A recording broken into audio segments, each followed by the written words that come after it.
sign, Aries, Leo, and Sagittarius. Kumusta po kayo guys? Okay, so fire sign, tignan po natin gabay kapalaran mo ngayon. Okay, pero bago tayo guys mag-start, ayan, maraming salamat po sa walang sawang pagsubaybay sa ating pong daily horoscope and sa mga nais pong magpa-private reading. Ayan, iiwan ko na lang yung link ng aking Facebook sa atin pong description box below. Okay, fire sign, Aries, Leo, Sagittarius, gabay kapalaran.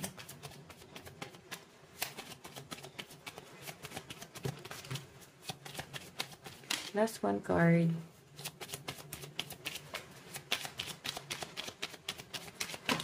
Oops, ang dami. Okay, last one. Okay.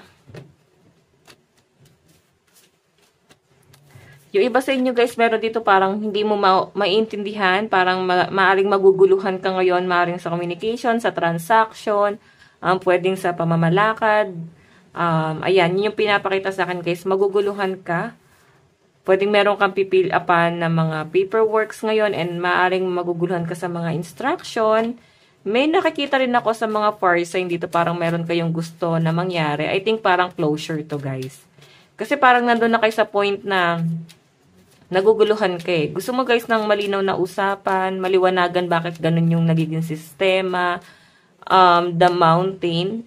Pag yan guys ang lumabas, struggle. Tapos kanina naka-reverse pa tong garden, no? So, I think guys, parang sa malapit sa'yo, pwedeng, alam mo yun, pwedeng friend, katrabaho, kakilala. So, I think guys, medyo maguguluhan yung isip mo ngayon. Parang nai-stress. Siguro gusto nyo guys mag-unwind, pero parang hindi nyo guys magawa siguro muna na lumayo or mag-isip sa malayo. Parang, grabe, hindi ka na makausap sa dami ng responsibility, no? Yung iba sa inyo pwedeng, akala nyo tapos na yung bayarin, akala nyo tapos na yung problema, wala nang parang tinapos nyo na eh, kasi ayaw nyo na guys mag-isip.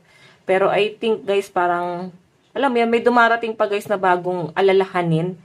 Sa pinapakita sa akin dito, the garden, parang, oh my God, wala ka malang masyadong pahinga talaga, no?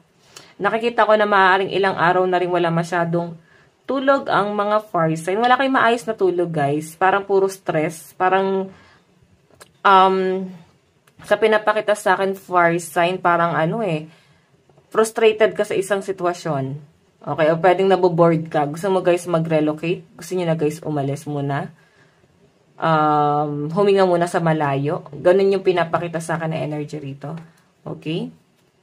Ayan, yung iba sa inyo, no? Sa mga may gusto na guys magbuntis, ayan, nakakita ko na parang may nagpipigil pa rin. Pwedeng gusto na ng husband mo, wife mo. Pero I think ikaw, fire sign yung parang nagpipigil na parang hindi pa ito yung right timing para dyan. Okay, lucky number nyo guys is 3, 7, 21, and 20. Tignan pa po natin. Fire sign, Aries, Leo, Sagittarius. Gabay, kapalaran. Meron tayong 2 of Swords.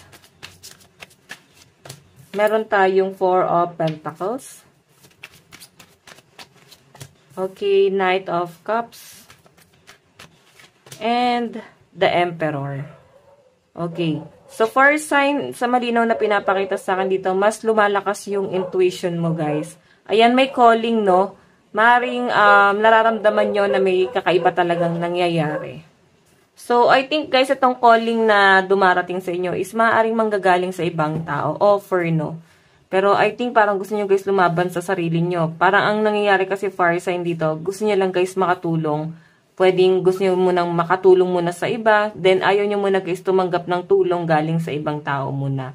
Okay, nakikita ko din guys na medyo magiging mas taas yung standard mo dito. Siguro mas, parang mas nakikita mo na yung worth mo, no? Parang deserve mo to, worth it ka dito sa bagay na to. Kasi parang mas binavalue mo na, pwedeng sa trabaho, sa talent mo. Parang nakita ko na parang nagiging high demand na yung mga fire sign. Pwedeng pwedeng sa mga client, customer, pwedeng sa trabaho, like may promotion. Alam mo, na-deserve mo na ma-promote. Okay, pero siguro yung offer na dumarating sa inyo guys is parang, siguro sa dati yung trabaho is promoted ka na. Parang ganun. Pero dito sa bago is I think, naninimbang kaya, no? May naninimbang yung mga fire sign. Okay, siguro fire sign na ito yung kailangan yung gawin. pakiramdaman mo. And syempre, dapat alam mo yung value mo. Okay? May nakikita rin ako dito, guys, na parang alam mo yon, stress na stress ka na kasi parang walang tulong. Walang tumutulong sa inyo. Parang pili nyo, guys, hindi ka makaipon kasi yung pera na dapat isa inyo lang, parang pinapasan mo pa yung buong pamilya mo. Wala naman, guys, masama doon. Pero kasi, guys, minsan, pag ganun kasi yung scenario, mararamdaman nyo na parang nagiging tamad na sila. Okay? Na parang nararamdaman nila na parang ikaw bigay ka ng bigay. Ganon. Okay? So, fire sign, ayan po yung pinapakita sa akin dito. Hindi naman, guys, parang makikipagmatigasan ka ngayong araw. Pero parang feeling mo, stress ka. Siguro mas gusto mo nang mag-ipon na lang talaga muna sa sarili mo, no? Meron kang iniipon dito. Siguro, meron kang utang na kailangan nyo, guys, bayaran. Ayan, meron kang iniipon. Tignan pa natin. Or pwedeng sa inyo to, guys. Pwedeng meron may pagkakautang sa inyo na hindi pa rin, guys, nagbabayad. Okay. Fire sign. Tignan pa natin. Meron tayong Page of Pentacles. Meron tayong Five of Swords. Temperance. Oops. Nakikita ko sa inyo, guys, na nahihirapan ka na. Parang may mga nagkakasakit dito. Nararamdaman nyo, guys, na nahihirapan ka na. May nakikita rin ako, guys, pwedeng may mga allergy. Parang feeling nyo is pabalik-balik lang yung sakit nyo. Hindi, guys, nawawala, no? Parang gusto nyo na, guys, makaalis dyan sa allergy na yan. Okay? So, may nakikita ko, guys, parang ngayon lang naman to, guys, nangyari sa inyo. Fire sign, no? Kung nagkakasakit ka, parang first time lang nangyari sa inyo. And I think, guys, ayan, kailangan mo, guys, ingatan yung sarili mo.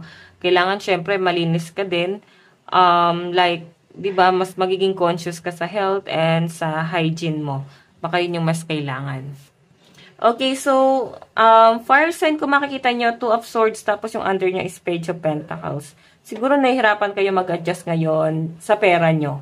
Okay, kasi parang hindi talaga, guys, parang hindi nag-expand, no? Like, wala talagang natitira, guys, no? Kaya parang ikaw, tignan mo, nanlulumo, or parang hindi mo alam kung ano yung dapat mong isipin din ngayon. Pinipilit ng mga fire sign ngayon na maging kalmado sa mga nangyayari.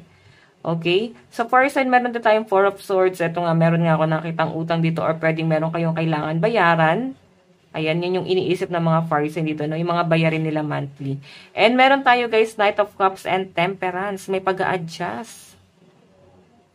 May pag-a-adjust. And may nakikita ako dito, fire sign, no? I think may, parang may mag-o-offer ng cup of love sa inyo. Ang problema lang, guys, nag-a-adjust ka.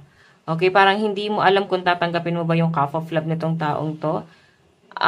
I think kasi, guys, may trust issue ka na sa taong to. Mahal na mahal mo yan. Tignan mo, nag-aapo yung cup mo. Okay, so parang ang napipil ko kasi dito, guys, itong Knight of Cups. Mahal ka naman niya, pero ikaw kasi parang nagsaset ka ng boundaries sa relationship yung dalawa, no? Sa connection mo dito sa taong to. Siguro, nandun na sa point na napagdududahan mo pa rin. Parang may napagdududahan mo or babalansihin mo, may pagmamahal ka ba sa kanya?